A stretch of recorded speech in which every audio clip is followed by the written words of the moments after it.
আসসালামু আলাইকুম রহমতুল্লাহি ওয়া বারাকাতুহু। সকলে অবগত আছেন যে কিছুক্ষণ পরে এসএসসি পরীক্ষার্থীদের ফলাফল প্রকাশ পাবে। অতএব ২৪-এর গণ অভ্যুত্থানের পরে আমি চাই না যে আমাদের দেশে আমাদের কোনো ছাত্র এবং কোনো ছাত্রী পরীক্ষার ফলাফল খারাপ হওয়াকে কেন্দ্র করে বিভিন্ন অপ্রীতিকর ঘটনা ঘটুক। অনেকে দেখা যাচ্ছে, ইতিপূর্বে আমরা যারা দেখেছি, এসএসসি পরীক্ষার্থী ছেলে এবং মেয়ে পরীক্ষার ফলাফল খারাপ হওয়ার কারণে অনেকে আত্মহত্যা এবং বিভিন্ন অপ্রীতিকর ঘটনা ঘটেছে। আমি চাই বাংলাদেশের কোনো ছেলে এবং কোনো মেয়ে তারা যেন এই সমস্ত কোনো কাজে জড়িত না হোক। আর আর পরীক্ষার ফলাফল এটা হচ্ছে একটা কাগজের টুকরা। পরীক্ষার ফলাফলকে কেন্দ্র করে পরীক্ষার ফলাফল কোনো তোমার ভবিষ্যৎ জীবন নির্ধারণ করতে পারবে না। আর তুমি কীভাবে তোমার জীবনটাকে এই পরীক্ষার ফলাফল খারাপ হওয়ার কেন্দ্র করে তুমি তোমার জীবনটাকে নষ্ট করতেছো? তুমি যে আত্মহত্যা করতেছো, এটা তো তোমার এই আত্মহত্যা করার কারণেই তুমি দুনিয়া এবং আখিরাত উভয়টাই বরবাদ করতেছো। এর কারণে তো তুমি আল্লাহর কাছে জবাব দিতে হবে।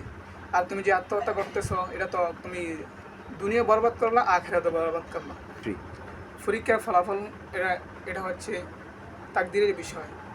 এখন তোমার তাকদিরে লেখা ছিল যে তোমার ফলাফল খারাপ হবে বা ভালো হবে। ভালো হলে তো আলহামদুলিল্লাহ, আর খারাপ হলেও আলহামদুলিল্লাহ বলতে হবে, শুকরিয়া আদায় করতে হবে। এখন তোমার পরীক্ষার ফলাফল খারাপ হওয়ার কারণে তুমি যে আত্মহত্যা বা হানি এমন কোনো ঘটনা গড়ার ইচ্ছা করতেছো, এগুলো আসলে শরীয়তের দৃষ্টিকোণ থেকে খারাপ। আর পরীক্ষার ফলাফল এটা হচ্ছে একটা কাগজের টুকরা, আর তুমি হচ্ছে যে তোমার বাবা মার কলিজার টুকরা। তুমি কীভাবে তোমার এই জীবনটাকে নষ্ট করতেছো পরীক্ষার ফলাফল খারাপ হওয়ার কারণে? তুমি অপ্রীতিকর কোনো ঘটনাতে জড়িত হওয়ার ইচ্ছা করবা না। ইনশাল্লাহ আমি আশা রাখি বাংলাদেশের সকল শিক্ষার্থীদের পরীক্ষার ফলাফল ভালো হোক এবং দোয়া করি সকলের পরীক্ষার ফলাফল ভালো হোক। আর আমরা আশা করি যে এই সমস্ত কোনো অপ্রীতিকর ঘটনা বাংলাদেশে না হোক।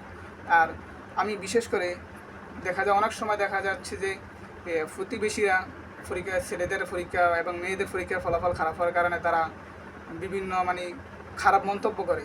এই কারণে দেখা যায় অনেক সময় ছেলেরা মনে কষ্ট পেয়ে এবং মেয়েরা কষ্ট পেয়ে আত্মহত্যা শিকার হয়। এবং প্রতিবেশীদেরকে আরজ করব, তাদের পরীক্ষার ফলাফল ভালো হলে এবং খারাপ হলে উভয় ক্ষেত্রে তাদেরকে উৎসাহ দেওয়া। সামনে তো তাদের সুযোগ আছে। একটা ছেলে যদি একটা মেয়ের যদি পরীক্ষার ফলাফল খারাপ হয়, তার সামনে সুযোগ আছে, সে আবার চেষ্টা করতে পারবে, আবার চেষ্টা করে আবার দ্বিতীয়বার সে পরীক্ষা দিতে পারবে।